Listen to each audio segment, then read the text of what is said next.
நேத்து பயிர் வச்ச வயக்காட்டுல இவ்வளவு தண்ணி இருக்கு, அழுகி போயிடுச்சுன்னா என்ன பண்றது? யார் விட்டாலும் தெரியலீங்க. என்னடா தெரியல, ஈச்சங்குச்சி மாதிரி கையும் காலையும் வளர்த்து வச்சிருக்கே தவிர மூளையை வளர்த்துக்கலையே. தோட்டத்துல யாருமே இல்லங்கிற பாக்கியால எவ்வளவு தண்ணி போகுது, பம்பு செட்ல யாரா இருக்கா தெரியலீங்கய்யா. கோடைய மடக்கணும் மோடைய, சீக்கிரமா போய் மடைய போ தண்ணி நிறுத்துறா போட.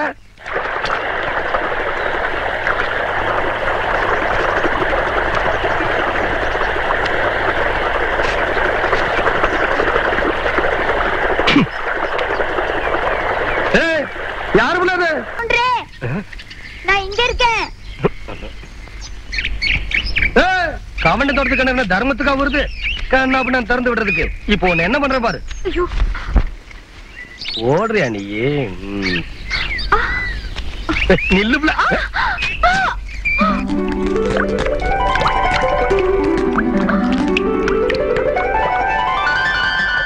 கவுண்டரே, உங்க தோட்டத்துல வந்து குளிச்சா பொட்டச்சிங்களுக்கு பாதுகாப்புன்னு சொல்லிதான் இங்க வந்து குளிக்கிறோம். நீங்க என்னன்னா எங்க ஆத்தா எனக்கு ஆசையா கொடுத்த ஒரே பாசமாலையும் அறுத்து போட்டீங்களே.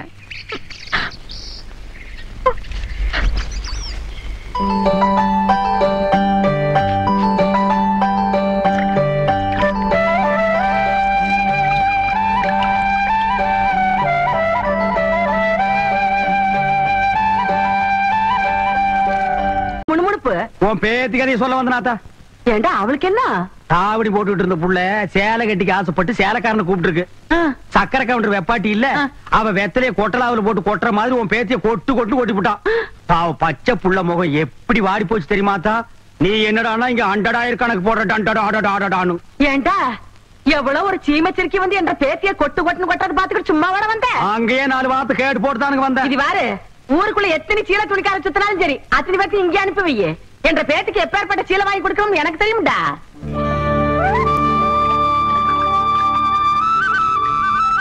மாகாளி ஐயா, லேசா தூரல் விழுந்த மாதிரி தெரியுறோ.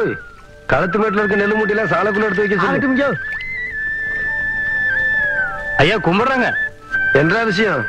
பெரிய கவுண்டிச்சு உங்க அக்கா பொண்ணுக்கு புடவை எடுத்திருக்காங்க, உங்ககிட்ட பணம் வாங்கி சொன்னாங்க. எத்தனைடா? 300 ரூபாய்ங்க. சேலை கட்ட அளவுக்கு பெரிய மனுஷன் ஆயிட்டாளா? அந்த பொண்ணு வேற சொன்னா ஆத்தா ஏமாந்துரும், நல்லா தெரிஞ்சு வச்சிருக்கீங்க. புடுற ஐயா கும்பிடுறாங்க. இருக்கட்டும். ஆத்தா அக்கா மகளுக்கு சீலை எடுத்தாங்க, ரூபா உங்ககிட்ட வாங்கிக்க சொன்னாங்க.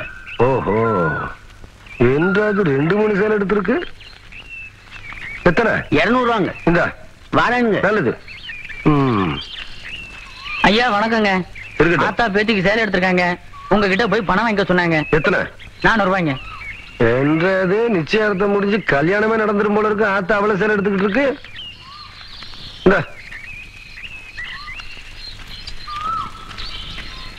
ஐயா கும்பரானுங்க. இருக்கட்டும். ஆத்தா சீல் எடுத்துச்சா? ஆமாங்க. பேத்திக்கு எடுத்துச்சா? ஆமாங்க. பணத்தை எங்கிட்ட வாங்கி சொல்லிச்சா? ஆமாங்க. எத்தனை? 300 ரூபாய்ங்க.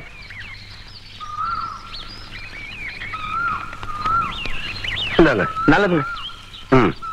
ஐயா ஐயா, இந்த இடத்துக்கு தான் 300 ரூபாய் எடுத்து போன. அது பெரிய கவுண்டர் எடுத்த பட்டு சேலைங்க. இது தெய்வான எடுத்த நூல் சேலைங்க. தெய்வானையா? கவுண்டரே,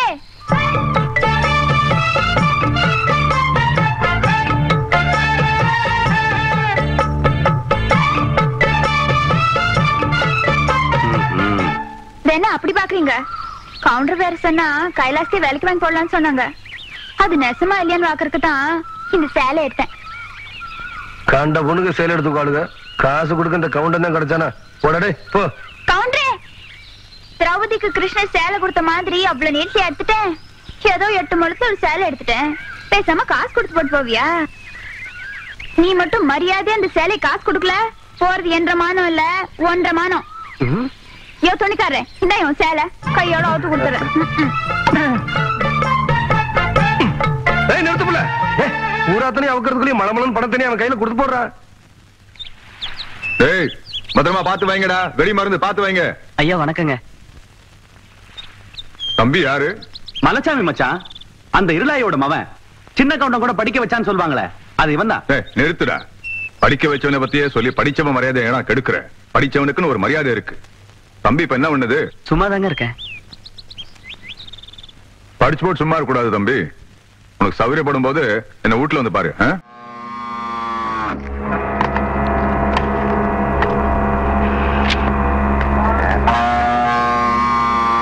என்ன பூச்சி கத்துதே இந்த காலை சின்ன கவுண்டன் தோட்டத்துல தானே மேய்ஞ்சது. மச்சான் கணக்கு காலாவதியாய் 3 மாசம் ஆச்சு மச்சான். புள்ள 3 வருஷத்துக்கு முன்னாடி உன் தங்கச்சியை படிக்க வைக்கணும்னு சொல்லி 5000 ரூபாய் கடன் வாங்கினேன்.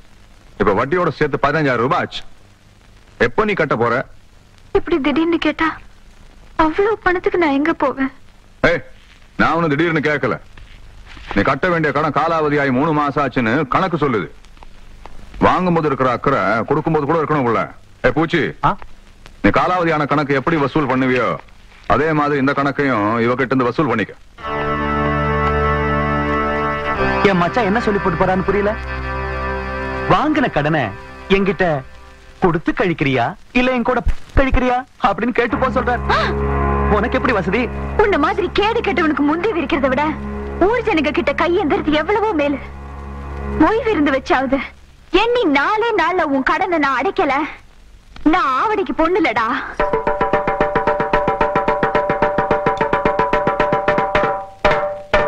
இதனால ஊர் ஜனங்களுக்கு தெரிவிக்கிறது என்னன்னா, அருக்காணி பேத்தி ஆவணமாக தெய்வான சக்கரை கவுண்டர் கிட்ட வாங்கின கடனை கொடுக்க முடியாதால பொய் விழுந்து வைக்க சொல்லி இருக்காங்க. அதுக்கு எல்லாரும் வந்து சேர்ந்துருங்க சாமியோ. இந்தப்பா நாங்க 2 பேரு. என்னடா 2 பேரு? ஓசில சோறு போடுறாங்க. ஓசியில சோறு போடுறாங்க.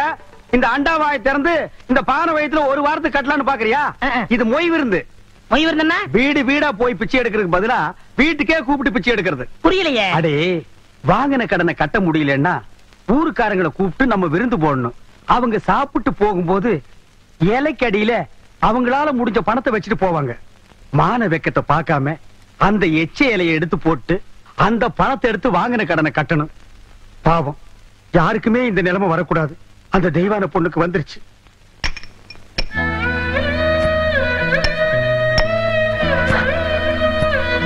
ஓய்வு இருந்து வச்சிருக்கேன்.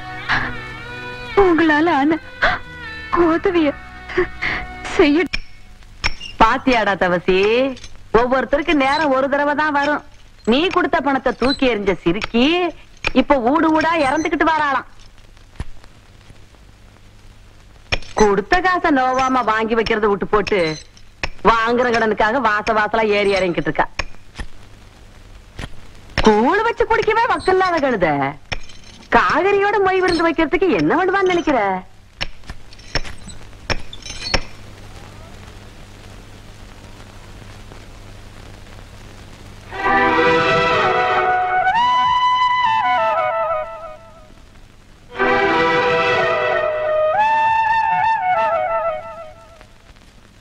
காசுக்கு வக்கில்லாதவளா இருந்தாலும் கவுறுதையில இந்த கவுண்டச்சிக்கு குறைஞ்சவில்லைங்கிறத காட்டி போட்டு போற வாத்திய.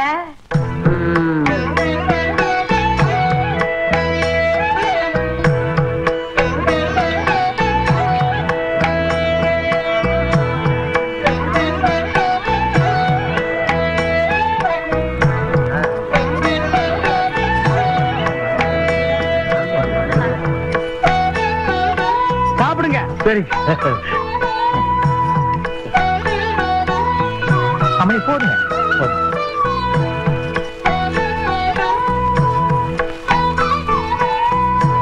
பொய் வைக்க போறீங்கல்ல? ஆமாங்க. அப்ப சாப்பிடுங்க. ஓ, பாயசம் கொண்டாங்க. நேரம் ஆகுது இல்ல?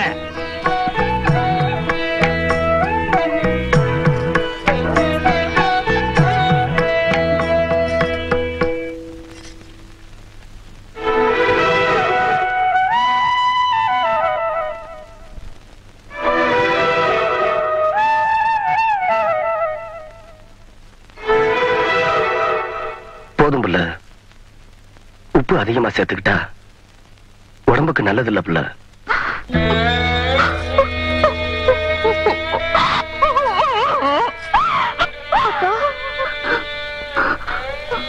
நமக்கு இந்த நிலைமை வந்ததுக்கு அருளவதையே அரிச்சு குடிச்சிருக்கலாம்க்கா. அது செய்யறதா ஆத்தா நம்மளை விட்டு போனப்பவே அது செஞ்சிருப்பேன். ஆத்தா மனசுப்படி ஒன்னு ஆளாக்கி பார்க்கணும்னு நான் ஆசைப்பட்டுட்டேன். அதுக்காக எத்தனை சோதனை வந்தாலும் நான் தாங்கிப்பேம்மா. அம்மணி, தெய்வானே, இப்படி ஆளாளுக்கு மாத்தி மாத்தி அழுதுட்டு இருந்தா எப்படி அம்மணி? பந்தி முடிஞ்சு போச்சு அம்மணி. இலைய நீதானே எடுக்கணும். அம்மணி,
வாதாயே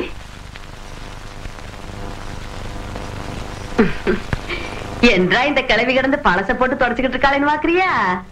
என்ற வீட்டுக்காரு போனதுல இருந்து இந்த கட்டுல 15 வருஷமா கடப்புல போட்டு வச்சிருந்தேன். இன்னைக்கு சொந்த கொண்டாட நீ வந்துட்டியா? அதான் தொடக்கிறேன். இது வாரதாயி, இந்த கட்டுல இருக்குதே பரம்பரை பரம்பரையா நம்ம குடும்பத்துக்கு வாரிசு கொடுத்த கட்டுல. இதுல நான் தவம் இருந்து பெத்த என் பையன் தவசி மாதிரி நீயும் ஒரு பேர பையனை பெத்து என் கையில கொடுத்து போடு. அதை விட்டு போட்டு உன் சுட்டி தம்பியெல்லாம் இதை காட்டி போடாத. ஐயா என்ன இந்த வெட்டு வெட்டுறாள? என் பையன் கதி என்ன? ஏடே சொம்புருட்டி ஆசாரி, ஆத்து பக்கம் ஒரு பொம்பளை போக கூடாது. அதுல மட்டும் நல்லா வவ்வரமா இருப்பேன். 3 சக்கரத்துல ஒரு சக்கரம் சரியில்லைன்னா அதை போட்டு இந்த நரவு நரவுறிய ஆத்தா. இது வரைக்கும் 7 வண்டி செஞ்சாச்சு. 7 வண்டியில ஒரு வண்டி கூட ஒரு குழந்தைய காணோம். 3 சக்கரத்துல ஒரு சக்கரம் ஓட்டைன்னு ரொம்ப தான் அங்கலாச்சுக்கிறீங்க. பேசுவியடா, நீ எல்லாம் பேசுவ. உனிய சொல்லி குத்தம் இல்ல. நான் பெத்ததும் அப்படி, எனக்கு வந்து வாச்சதும் அப்படி. கேட்டியா புள்ள? ஆத்தா ஜாடமாடியா சொல்றது உன்னையத்தான். சும்மா இருங்க. எதை எப்ப செய்யணும்னு எனக்கு தெரியும். அக்கா, வெளிநாட்டுல எல்லாம் குழாயிலேயே குழந்தை பத்தி தராங்களா? அப்படியா புள்ள? நீங்க சும்மா இருங்க மாமா. அக்கா மட்டும் சரின்னு சொல்லட்டும், நானே உங்களுக்கு குழந்தை பத்தி தரேன். சரி புள்ள. எப்படி சொன்ன?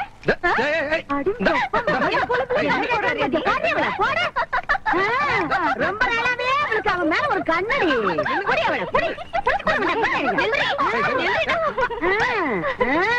ஏண்டி என் பொழுதுல பங்கு போட வந்தியா? இப்ப அவன் என்ன சொல்லி போட்டான்னு சொல்ல வேண்டியத மாமா கிட்ட தனியா சொல்லி இருக்கலாம்ல. நம்ம விஷயத்த நான் அப்புறம் வச்சுக்கலாம்.